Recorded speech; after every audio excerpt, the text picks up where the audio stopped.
Hi అండి, welcome to my channel Lavanya metro vlogs అండి. ఇవాళ ఎంతో ఇష్టమైన చికెన్ స్పైసీ చికెన్ ఫ్రై అండి. ఇది అందరూ చాలా ఇష్టంగా తింటారు. చాలా చాలా బాగుంటుందండి. పికిల్ టైప్లో ఉంటుందండి. చాలా బాగుంటుందండి పచ్చళ్ళలాగా. ట్రై చేయండి, ఒకసారి ట్రై చేసి కామెంట్ చేయండి. అలాగే మా ఛానల్ లైక్ చేయండి, షేర్ చేయండి, సబ్స్క్రైబ్ చేయండి. ఇదిగోండి, ఒక స్పూన్ ధనియాలు, ఒక స్పూన్ జీలకర్ర, ఒక స్పూన్ మిరియాలు, చెక్క, స్టార్ పువ్వు 10, లామొగ్గులు, లాలిక్కేలు 4. కారం అయితే వేయమండి. దీంట్లో కారానికి సరిపడా ఎండుమిర్చి వేసుకోవాలి. అల్లం వెల్లుల్లిపాయ పేస్ట్ పట్టుకొని విడిగా పట్టుకోవాలండి. అలాగే గ్రీన్ చిల్లీ, సాల్టు, ఆయిలు, కరివేపాకు, ఇదిగోండి చికెను.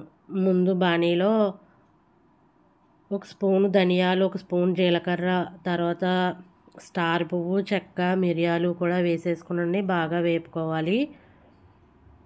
బాగా వేగిన తర్వాత ఇప్పుడు మనం ఇది గ్యాస్ హైలో స్లోలో పెట్టుకుంటా మనం మీడియం వేపుకోవాలండి. తర్వాత లామొగ్గ, లాలిక్కాయ కూడా వేసేసి, అలాగే ఎండుమిర్చి కూడా వేసేసండి దోరగా వేపుకోవాలండి. ఇవన్నీ కూడా మనం ఎండలో పెట్టుకుంటే ఎండుమిర్చి టిక్కని ఎలా సౌండ్ వస్తుందో అలా వేగితే మనకి మిక్సీ మెత్తగా నలిగిపోద్దండి. చాలా మెత్తగా వస్తుంది పొడి. చాలా బాగుంటుందండి. ఇలాగా ఇదంతా కూడా బాగా వేపేసుకోవాలండి. అలాగే మీలో ఎంతమందికండి చికెన్ అంటే ఇష్టం, పిల్లలు పెద్దలు కూడా కామెంట్ చేయండి. మాకు అయితే మా ఇంట్లో అందరూ కూడా చికెన్ ఫ్యాన్స్ అండి. చాలా ఇష్టమండి మాకు, మా పిల్లలకి నాకును. చికెన్ అప్పుడు ఒక నెల తినలేదు కదండి. చాలా బెంగ పెట్టేసుకున్నాం చికెన్ గురించి. మేమైతే చికెన్ వచ్చాక ఏ వెరైటీ చేసుకోవాలి, ఎలా చేసుకోవాలని ఆలోచన ఎక్కువైపోయిందండి. ఇదిగోండి, ఇలా ఫ్రై చేసేసుకున్నాయే చల్లారి పెట్టుకోవాలండి. అలాగే అదే బాణీలో ఒక 5 స్పూన్లు నువ్వుల నూనె వేసుకున్నామండి.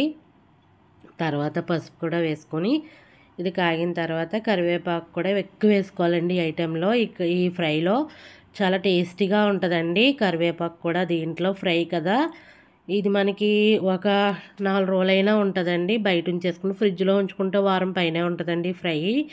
చాలా బాగుంటుందండి. అంటే వాటర్ అన్నది ఏమీ వేయమండి. అంత డ్రై రోస్ట్ అవుతుంది, పికిల్లాగా ఉంటుంది, పచ్చళ్ళలాగా. చాలా బాగుంటుందండి ఫ్రై. ఇదిగోండి, ఇలాగ ఆయిల్లో కరివేపాకు వేగిన తర్వాత నెక్స్ట్ చికెన్ కూడా వేసేసి అందులో ఆ వాటర్ కూడా కొంచెం ఇంకిన తర్వాత అండి అల్లం వెల్లుల్లిపాయ పేస్ట్ కూడా వేసేసుకునండి. బాగా కలబెట్టుకోవాలి. బాగా కలిపిన తర్వాత వాటర్ అంతా ఇంకిపోవాలండి. దీంట్లో బాగా ఇంకిపోవాలండి. మాకైతే చాలా బాగా నచ్చిందండి. ఇది చాలా బాగుందండి చికెన్ ఫ్రై. మా ఇంట్లో వాళ్ళు అయితే చాలా బాగుంది, ఇలాగే చేయమ్మా అని. ఇదివరకు చేసేదాన్ని అండి, స్పైసీ అనేసి చేయట్లేదు.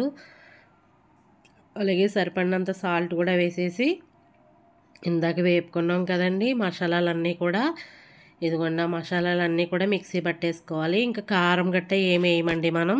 అల్లం వెల్లుల్లిపాయ ఉప్పు వేసేసాం కదండి.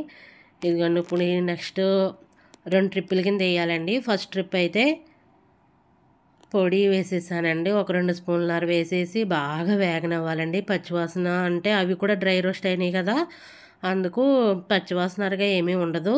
కానీ మనకి ఆయిల్లో వేగింది అదో టేస్ట్ కదా, టేస్ట్ ఇదంతా కూడా చికెన్ ముక్కలకు బాగా పడుతుందండి.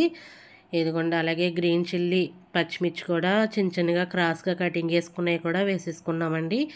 అలాగే కరివేపాకు కూడా, దీంట్లో కరివేపాకు కూడా చాలా ఎక్కువ వేసానండి. చాలా టేస్టీగా ఉంది. కరివేపాకు మనకి హెయిర్కి కూడా చాలా మంచిది.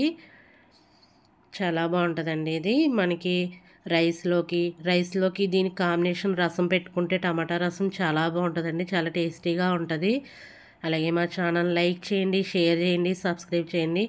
Please support me my channel. ఇదిగోండి, ఇప్పుడు లాస్ట్ దింపేసేటప్పుడు ఇంకా 2 స్పూన్లు ఉంటా, 2 స్పూన్లు కూడా వేసేయాలండి. ఈ టేస్ట్ ఇలా చాలా బాగుంటుందండి. మీరు కూడా ఒకసారి ట్రై చేయండి ఇలాగ. ఈ ఫ్రై చాలా టేస్టీగా ఉంటుందండి.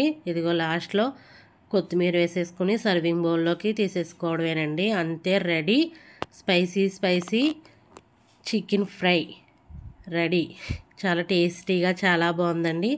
అందరూ ట్రై చేయండి, కామెంట్ కూడా చేయండి ఎలా ఉంది ఏంటన్నది. ఓకేనండి. అలాగే ఇంతవరకు సపోర్ట్ చేసిన వాళ్ళు అందరికీ కూడా థ్యాంక్ యూ సో మచ్ అండి. లాంగ్ వీడియోస్ కూడా అలాగే సపోర్ట్ చేయండి. Please support me my channel. ఓకేనండి, థ్యాంక్ యూ.